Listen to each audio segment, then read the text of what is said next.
computer is picking up a strange signal. Here, sir, you better take a look at it. Hi, and welcome to Sci-Fi Snacks. I'm Liz J. Bradley, a science fiction author and poet who adores short fiction and snacks.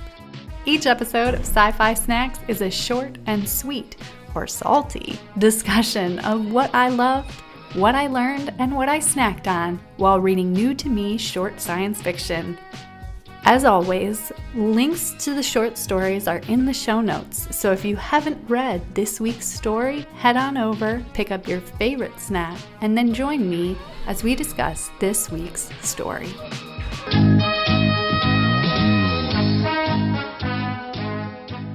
Hello, and welcome back to episode 11 of season 1 of Sci-Fi Snacks. I'm so happy that you're here this week.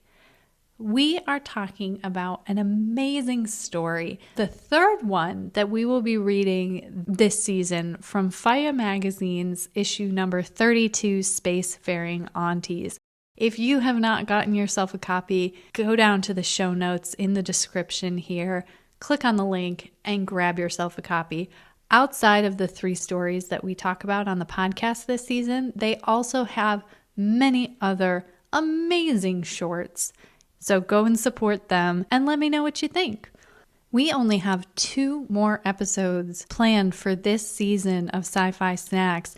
And if you want to be able to know when we are launching again in the fall and what stories we're going to be talking about, I would love for you to come follow me on social media. I'm mostly on Blue Sky, but I'm also on Threads. You can find me at Liz J. Bradley.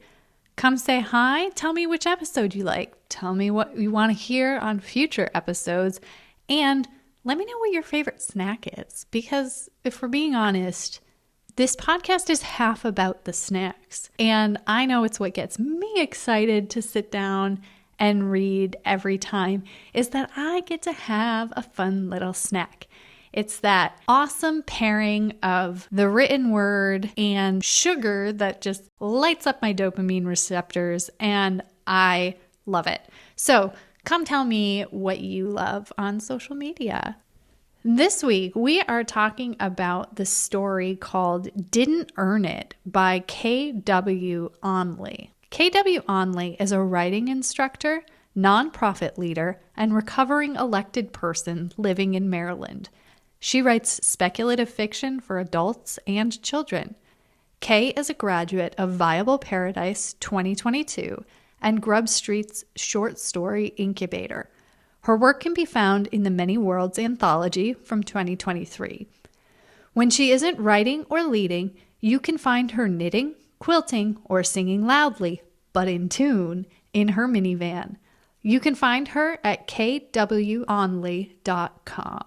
And I'll put that link down in the show notes. Go ahead and show our short fiction authors some love. Connect with them on social media. Check out their websites. Read their other stories. I promise you, you are in for a treat. Now, when I first started this podcast, my kids had so many ideas, not for the stories, but for the snacks. And if you know anyone who is under the age of 10, I'm pretty sure if you asked them what their favorite snack was, they'd probably say something like all of them. But they do have opinions on what the good snacks are and what maybe the not so good snacks are. In this case, when I started, my 5-year-old told me that I had to pair his favorite snack with one of the stories this season. And we have come to that time. So, according to a 5-year-old, the best snack that exists are Nerds Gummy Clusters. I don't know if I'd call them the best snack out of all of the snacks, but they are definitely up there.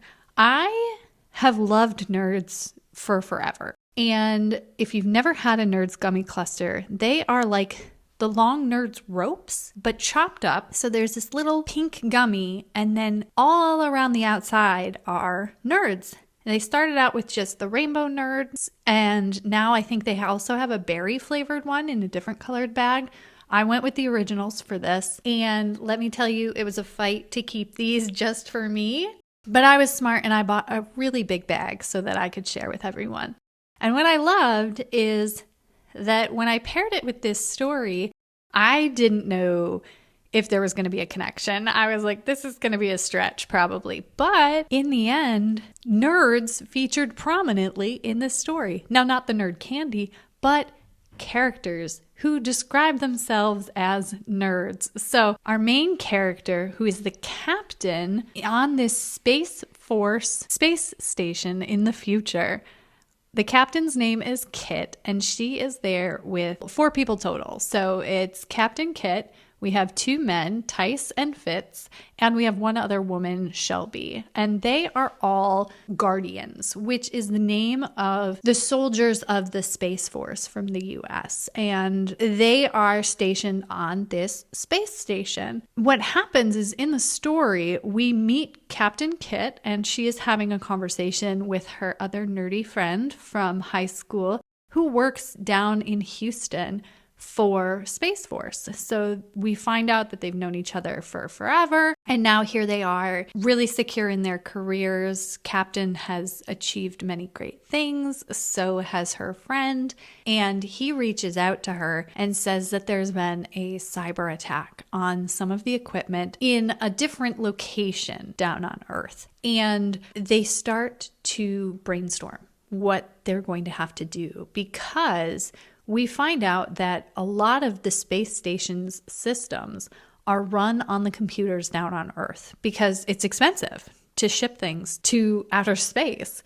And the captain actually knows to the dollar how much it costs per ounce to bring things up to the space station. And so there's a lot of kind of reflective math that happens of, oh gosh, if we just spent a little extra money, could we have brought these things that will help keep us safe? And these 2 talk about a time where they participated in what's called a hackathon. And essentially, if you don't know what a hackathon is, it's where kids get together, sometimes kids, sometimes adults. In this case, they did this in high school, and they solve computer coding problems.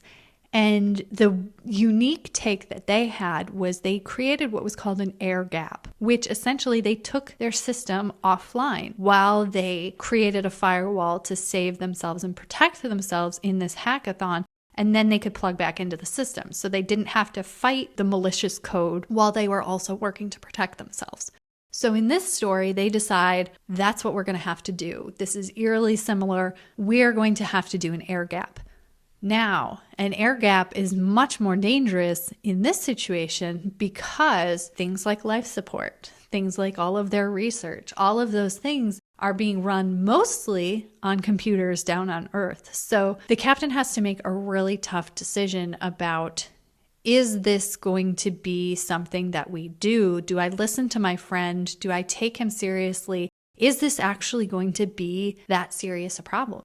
And they say that, give me 24 hours, I'll contact you again and let you know how things are looking down here on Earth. Maybe we can fix it.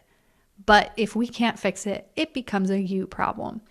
We then get to meet the rest of the crew in this 24-hour period. And we see how this kind of fear and this tension is affecting everyone. And I thought it was really interesting. They have this line about how they were all tested against each other psychologically, because you can't just throw 4 random people into a space station, which is true. They do all sorts of psychological testing, personality tests, all of those things to make sure that the crew isn't at each other's necks and they actually do their job. But now we have this situation where this added stressor has come in. And one of the crew members, a white man named Tice, finds out that Captain Kit was a coder and did this hackathon. And he asks her some kind of off-kilter questions. You know when somebody asks you a question and they're hinting at something else, but they don't want to come out and say it out loud? That's what Tice does. They're playing cards, waiting to hear from Earth to know if they're going to have to do this air gap. And Tice asks, I didn't know you were a hacker. I didn't know that you could do that. And she was like, don't call me a hacker. Like, I know computer code. Like, I'm not some black hat hacker. You've got it wrong. And she's right. She was just doing coding. It wasn't It wasn't like in the movies or anything. It sounds a lot more exciting than it is. And then Tice makes this comment about, well, did you ever hack your grades? Change your grades? And it's this moment in the story where just like, did he just say that? Like, they all went to school together. They all did all of these things. And then all of a sudden it starts coming out. He's got these seeds of doubt and he's throwing it to the other crew members as well. Did you really earn being captain? And we've got an undeniable dynamic that we can't ignore here, that it is a white man who has asked his Black female captain earlier in the story to write him a recommendation because, quote, it's hard for guys like me to get ahead in the Space Force, and it would mean a lot coming from someone like you to give me a recommendation. And now he's coming around with that thought pattern, that same racist belief that he must deserve something and she must not deserve something because of who she is. And that even if you could see it right there on paper, in black and white, on the computers, maybe she hacked it. Now he's got this thought, this little insidious thought that she didn't earn her position. And this becomes crucial in this story. We see that the other crew members don't speak up and don't say anything. They don't challenge this disrespect to their captain. And in the end, it's tragic for all of them. We find out that we have to go into the air gap, and everyone has done everything that they can up to that point to keep their systems online. And the thought is that the air gap will only happen for 24 hours. And then after 24 hours, they should have everything fixed. And then we find that it's longer, and it's not 24 hours. We're going on 36 hours. We're going on almost 48 hours, and we haven't heard anything.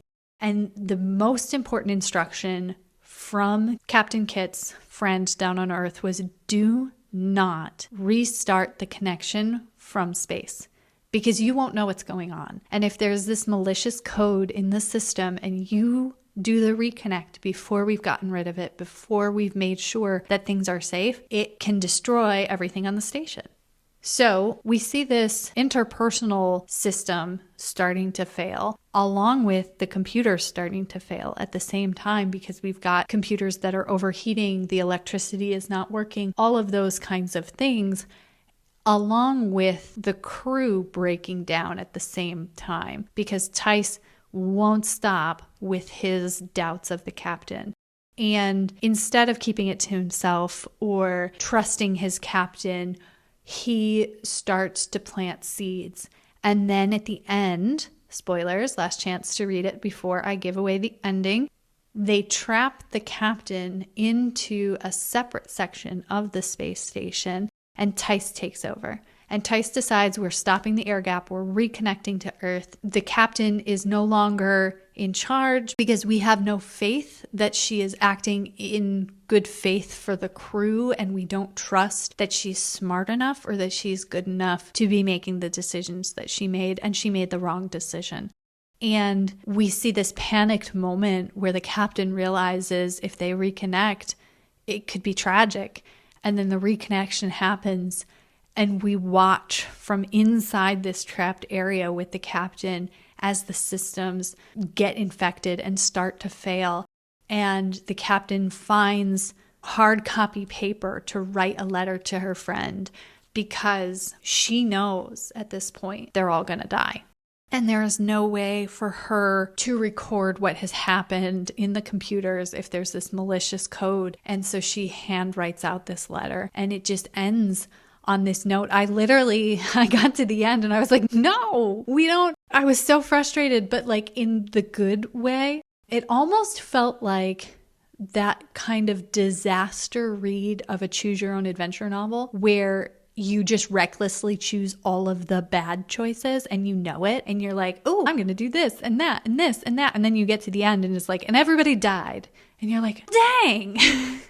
But in this case, there is no going back. There is no making the right choice, because the problem was the racism was so baked into this man's worldview, and so insidiously baked into the other crew members that they wouldn't challenge him, that they let their fear override their senses. They let their racism override everything that they had built together. What I really loved about this story, even though it was so frustrating, was it was such a good representation of interpersonal breakdown, because you could see it from the very beginning. From the very first conversation, Tice was trying to talk over the captain while the captain was making decisions with her friend down in Houston. And you would get these little snippets, these little flashes of what his true character was. That was this great foreshadowing of what was to come. And we saw in the other characters, it wasn't a mutiny like you see where it's all the pirates rise up and they push the captain off and they're all whatever. The other two were pretty spineless. But what I loved is the parallel of that in real life. That racism isn't something, a lot of people think it is that overt, straight up mutiny.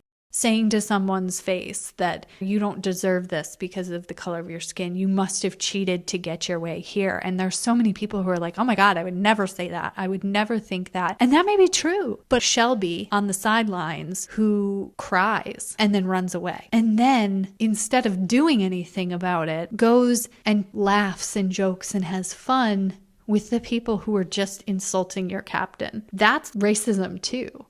She is just as responsible. If she had stood up and said, hey, this is wrong. She earned everything she got. We were there. We saw it. But instead, she hid in what was safe for her.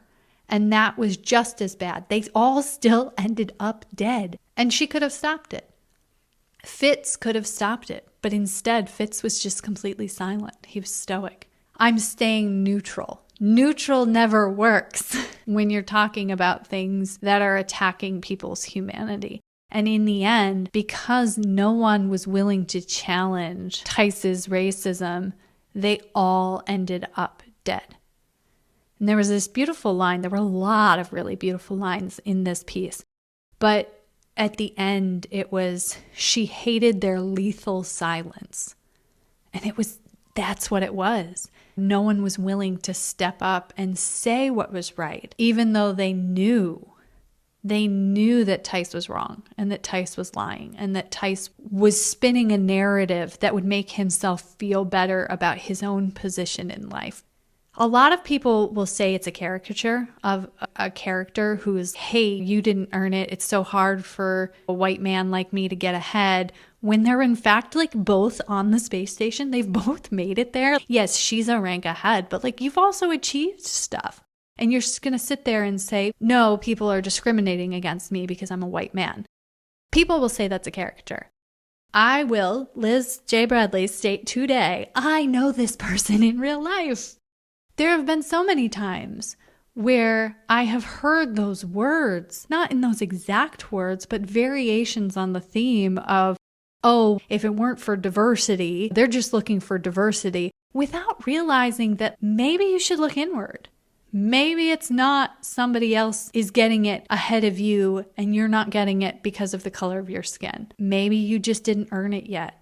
And it's such a foreign concept to people who've come to expect everything to just be handed to them because, oh, well, I checked off all the boxes. I did A, B, C, and D, which means I automatically deserve E. When somebody else has done A, B, C, and D 4 times over and they finally get E, and it's, oh, well, they just got it because, well, she's a woman or they're black or whatever diversity thing that they want to attack or feel insecure about, insert here. And this story is an illustration of that on the page, showing the consequences. We may not see those consequences in real life. The person that I know who's complaining that they didn't get the thing because they were a white man, he's not going to die because of his racism. But in this story, it shows just how weighty those things can be. It just depends upon the situation that you find yourself in. This person isn't complaining about something that's life and death, but here in this story, we're given those extra stakes. And that's what's great about literature is sometimes we amp things up like that to make a point about something that is so real. Because sometimes people need to see it on a page in a story in a way that doesn't feel personal to them, to be able to attack their own perspective. And I thought that it was this really great illustration of how you could get to this point. All of these people went through these stress tests, through these personality tests, and it shows just how under the radar racism can be, because these people knew the right thing to say to get there. If there had been red flags before, they would have been weeded out of this program. But in this case, which is the case for a lot of people in real life, they know what to say. They know the proper scripts to follow to get to where they want. But then when they're in not mixed company, or they think that you're behind closed doors, they'll say these things that are just really out of pocket. And then that's the important point where you step up and you say, hey, you interrogate that thought process, because you can say the right thing at every step. But if you're not interrogating that in your closed spaces, then you're allowing that to be seen as acceptance. Shelby in this story where she just cries, but then she clearly feels some sort of way about what Tice is saying, and you want to reach through the page and just shake her and be like, girl, step up, say something, do something. Don't allow this mutiny to happen. Stand up for your captain, and she just doesn't. So it's an important reminder and mirror for us to look at and be like, when are we just feeling bad about it, but then not doing anything? Stepping back and just saying, oh, okay, it can just happen. And leading us to these deaths of our community and everything, because it is so insidious. And the racism in the story is this parallel with this malicious code down on Earth. And I thought it was really well written, where we see this technical thing that we can understand, right? That you have to fight this malicious code that came in that just takes over all the systems and leads to the death. And then we see how racism is that malicious code running in the background and breaks these people down and ends up killing the people the way that the malicious code on Earth was killing all of their hardware and software systems. So I just thought that was really skillfully done in this story. On a little bit lighter note, another thing I loved about this was the descriptions of your 0G movements. Do you see what I did there? Lighter note, 0G. So we are on a space station, but this is not your super far distant sci-fi space station that has some sort of trick for gravity that we love to employ as science fiction writers, because the thought of everybody floating around and having to deal with that is just, honestly, it's inconvenient. Like, we want people on space, but we don't want to deal with the realities of space as we see them today. And in this story, it was dealt with so expertly in a way where they were floating and they pushed off and they went to this other room and they are eating like a snack pack, and all of the little details that weren't the story. It was just the mechanics of how people moved and acted and lived there. It felt so seamless. And it was something that I want to pay attention to in my own writing. And not be so scared of putting people in zero gravity, because, yeah, I can't say they stormed out of the room, like they walked out and they slammed the door. Like, it's not the same. It's just a shift. But there was almost like it was this vocabulary throughout the story of how we moved. And it was really well done, in a fact that if you're not reading closely, I don't feel like you would notice it, which is a testament to the skill that it took. And so that's something that I really want to reread and pay attention to and look at. They were strapping themselves in chairs at certain points, but then one person would be in a chair and the other person would be floating. And what does that say about their dynamics in the scene? Where does that put you when there is an up and a down, or when there isn't an up and a down? And all of those kind of power plays and dynamics and motions were really well done. And I feel like I learned a ton, and I want to go back and I want to reread and get that thought and feeling in my bones about how to write that Another book that did that really was Orbital, which I listened to an audiobook. It was about astronauts on the space station. And it was the same thing with they float through rooms and go through things, but it never felt like that was the emphasis or that was the story. They were just the mechanics, but it was done in such a way that I know as a writer takes skill. It's something that I can tell they worked at, and I just really appreciated that and want to learn from it. The other thing that I really learned from this story, like on a technical level, is that an ending can be really impactful if you take it half a step before the true resolution. We all know what's going to happen. At least our main character believes she knows what's going to happen. They're all going to die. But we don't see that. I got to the end of this story and I felt that pull, that forward motion of, no, you just cut off. You didn't give me the ending with a bow. I know I talked about last week with the black hole story that had this beautiful little bow on the end of the story. This is like ending the story with those ribbons untied. You know that they create a bow, but the author didn't do it for you. You have to pick them up and you have to tie them and say, this is how it ends. And it makes you almost complicit in the story. It pulls you in. It's one of those things that I know I'm going to be thinking about that ending. It's why I said earlier, it made me feel like it was a choose your own adventure novel.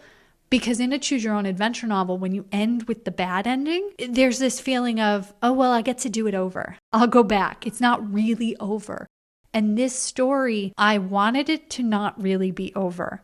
I wanted them to make better choices. I could see all of the places that they went wrong, and I wanted it to change. And it's so clever to end the story that way because it forces the reader to confront those choices, confront everything that brought us here, to think about the inevitable end and the death of all of these people because of their choices. And I thought that it was just a really brilliant way to complete the story. Endings are hard, especially in short stories, because so many times you write a short story, and I know there's more than one writer out there who has started a story and said, oh, it's only going to be 3,000 words, and then it's 5,000, and then it's 10,000, and then you're like, maybe this is a novel? And so choosing a story like this, where the ending is death, most likely, but not giving us that, was a really cool way to work in the short story form as well, I think. And so that was something that was really clever. And I know I'm going to be thinking about it for a long time. I just wanted to call that out because I thought it was really, really great. So that's all I have for this episode of Sci-Fi Snacks. Thank you so much for sticking with me and chatting about Nerds in Space and Nerds Gummy Clusters. Let me know if you've ever had them and if they are, in your opinion, the best snack out there, because they rank pretty high for me. Maybe we'll do a poll at the end of the season and we can do a ranking of this season's favorite snacks. I would love to hear your thoughts. Make sure you check out the show notes to get this week's story. And next week, our last episode for this season, you can get a jump and go ahead and read that story before we meet up again next week. Thanks again for listening. See you next week and keep on snacking.